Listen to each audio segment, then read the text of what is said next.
Hello friends, I'm Dr. Sunil Saini, trauma and neurosurgeon, expert in limb lengthening, deformity correction and pain management. आज जो हमारे पास patient है mister Ankit, is 23 year old और ये Muzaffarnagar UP से आए हुए हैं। जब ये हमारे पास आज से 20 दिन पहले आए थे उस समय इनको कमर में दर्द लगभग 8 महीने से रह रहा था और शुरू में इनको पैरों में झंझनाहट वगैरह भी आई थी, लेकिन वो रिजोल्व हो चुकी थी, वो ठीक हो चुकी थी। और जब पैर अभी इनके हिप तक भी पेन आ रहा था, पहले रेडिकुलोपैथी थी राइट लोअर लिम्ब में, यानी कि कमर में दर्द था और पूरे लेफ्ट वाले पैर के अंदर इनको दर्द जाया करता था। जब ये हमारे पास आए उस समय इनको अकड़न थी, कमर के अंदर काफी स्टिफनेस थी। हमने इनको DSCB beta 1 2 3 plus tau block लगाया है। अब इनसे जानते हैं कि 20 दिन के बाद जब हमारे पास रिव्यू के लिए आए हैं तो इस समय कितनी इंप्रूवमेंट इनको है, क्या कंडीशन इनकी है। इनकी MRI के अंदर L4 L5 and L5S1 disc prolapse है with mild canal stenosis.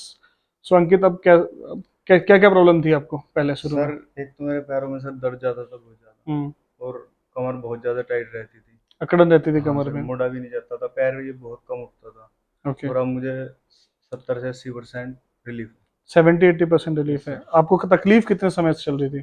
Sir मुझे 8 9 महीने से तकलीफ और थी। आपने दिखाया होगा आसपास में, सर आप बहुत मुजफ्फरनगर जगह। बहुत जगह दिखाया जी। था। ठीक है, तो आपको क्या मेडिकेशन चल रही थी, फिजियो चल रही थी, क्या क्या प्रोसीजर कुछ किया गया था अभी तक पहले, इससे सर पहले? फिजियोथेरेपी वगैरह दवाई ववाई सब लग हो गया था। लेकिन दर्द में कोई आराम आपको नहीं नहीं आ सर, रहा था, दर्द में कोई लगातार आराम दर्द नहीं बना ही है। हुआ था? जी सर। या ऐसा था कि दवाई लेने से आराम आता था फिर हो जाता था, ऐसा था कुछ, या फिर बस लगातार दर्द थोड़ा बना ही? आराम आता था सर, फिर शाम के टाइम फिर पूरा दर्द। शाम के, हाँ आपने लिखवाया हुआ है कि शाम के टाइम में आपकी तकलीफ ज्यादा बढ़ जाती थी जी और सर। कमर में आपकी अकड़न हमेशा रहती थी। जी सर। हमने आपको कितनी बार आप हमारे पास आए हो? सर मैं एक बार आया हूँ, उससे 70 से 80% में रिलीफ मिला। अब कहाँ जिस का इंजेक्शन हमने लगाया आपको? सर नीचे लगाया था और पैर में इसमें लगाया कमर था। में लगाया था। सो हमने इनको बीटा 1 2 3 प्लस टाउ ब्लॉक दिए थे, तो अभी कितनी परसेंट इंप्रूवमेंट? 70% आप बता रहे हो? Yes sir. 70% ओवरऑल इंप्रूवमेंट हो चुकी है। जी सर। अकड़न कैसी है अपनी कमर की? सर अकड़ा नहीं है। अकड़न नहीं है। और पैर में जो दर्द जा रहा था वो बस हल्का। हल्का है, अब आप नॉर्मली बैठ पा रहे हो? जी सर। और जो अपने था कि मैं पूरे दिन, जब शाम के टाइम ज़्यादा तकलीफ होती है, वो कैसी है आपकी? सर शाम के टाइम भी फिर ऐसे रहता हूँ जैसे दिन में रहता हूँ। ओके। सो अभी आप सेटिस्फाइड हैं? जी सर। ठीक है, तो अभी इनको ऑलमोस्ट 70%, इवन मोर देन 70% 70% से ज़्यादा सुधार आ चुका है एक ही इंजेक्शन से। इन्फ्लेमेशन कम हो चुकी है और अभी हमने इनकी एक्सरसाइजेज बढ़ाई, जो हमने एक्सरसाइज दी आप वो कर पा रहे हैं। जी सर। आज हमने और कुछ एक्सरसाइज बढ़ाई है आपकी। जी सर। सो इनिशियली जब भी हम पेशेंट को पेन में रहता है तो initially we start only stretching exercises for sciatica, जो हमने अपने चैनल पे भी डाली हुई है सारी की सारी एक्सरसाइजेस। और लेटर ऑन जैसे जैसे इंप्रूवमेंट होती है तो हम पेशेंट की फिजियोथेरेपी बढ़ाते चले जाते हैं, मेडिकेशन को कम करते चले जाते हैं और एक्सरसाइजेस को बढ़ाते चले जाते हैं। So DSCB injection is basically for pain management. जब हमने पेन को मैनेज कर दिया and then we give medication also, और along with that we give physiotherapy. तो physiotherapy is very very important, क्योंकि लेटर ऑन पेशेंट जो हमारे पास, अगर मैं बात करूँ कि पुराने मरीज जो काफी समय पहले हमारे दिखा चुके थे, इस समय आ रहे हैं, तो उनको कोई ऐसा नहीं है कि हम इंजेक्शन रिपीटेटिवली लगा रहे हैं, बार बार लगा रहे हैं, ऐसा नहीं होता। अभी सिर्फ वो फिजियो कर रहे हैं। अभी जैसे मैं आज मैंने सुबह एक पेशेंट देखा, उन्होंने बताया कि मुझे 5 से 7% या 10% दर्द रहता है, लेकिन मैं एक्सरसाइज करता हूँ, स्ट्रेचिंग करता हूँ, मेरा पेन रिलीफ हो जाता है। सो पेन की जो साइकिल थी वो इनकी कंप्लीटली ब्रेक हो चुकी है। Now he is able to do exercises.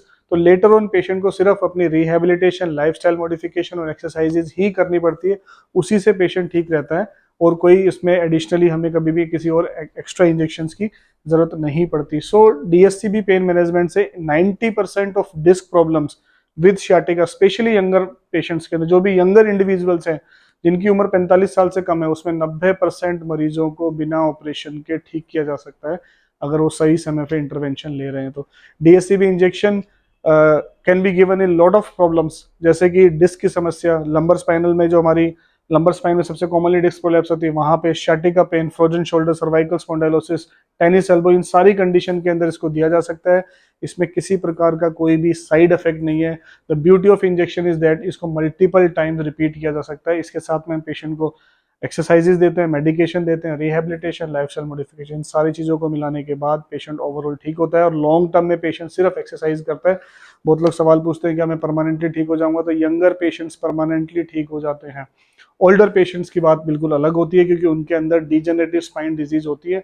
तब मैं हमेशा कहता हूँ कि हमें ओवरऑल आगे में जाके कभी रिपीट करना पड़ सकता है, जैसे कि इसको मैं कहते हैं टॉप अप टाइप थिंग करनी पड़ेगी, कि साल भर बाद, 6 महीने बाद उनको कभी जरूरत पड़ी तो it can be very well repeated. Younger patients के अंदर 2 to 3 सेटिंग्स के अंदर काफी हद तक पेशेंट जो है ठीक हो चुका होता है। उसके बाद जैसे मैंने इनको बताया कि नेक्स्ट टाइम इनको किसी इंजेक्शन की जरूरत नहीं लगेगी, जब 70% 80% इंप्रूवमेंट आ चुका है। सिर्फ एक्सरसाइजेस करके ही ये अपनी लाइफस्टाइल ठीक रख सकते हैं आगे में। और few medication definitely we need to continue for 1 or 2 months. So friends, अगर आपको ऐसी कोई भी प्रॉब्लम है, आप नीचे दिए गए नंबर पे तुरंत कॉन्टैक्ट कर सकते हैं, अपनी रिपोर्ट्स हमें भेजिए, हम आपको सारा का सारा एनालिसिस करने के बाद आपको रिप्लाई करेंगे। और डीएससीबी इंजेक्शन के बारे में अगर आपको कोई भी इंफॉर्मेशन चाहिए तो नीचे डिस्क्रिप्शन में लिंक में जाइए, वहाँ पे सारी इंफॉर्मेशन हमने दी हुई है। प्रोलोथेरेपी के बारे में, पीआरपी थेरेपी के बारे में, घुसे हुए घुटने की प्रॉब्लम्स के बारे में सब कुछ इंफॉर्मेशन वहाँ पे है। प्रोलोथेरेपी अपने आप में एक इतनी बढ़िया टेक्निक निकल के आ रही है जिससे हम बहुत सारे घुटनों को सर्जरी से बचा रहे हैं। सो बात करते हैं डीएससीबी की। ऐसी कोई भी प्रॉब्लम अगर आपको है तो हमें कॉन्टैक्ट कर सकते हैं, और आगे में भी आपको ऐसे हेल्थ टिप्स मिलती रहे इसके लिए हमारा चैनल सब्सक्राइब करना ना भूलें। तुरंत चैनल सब्सक्राइब करें। Thank you.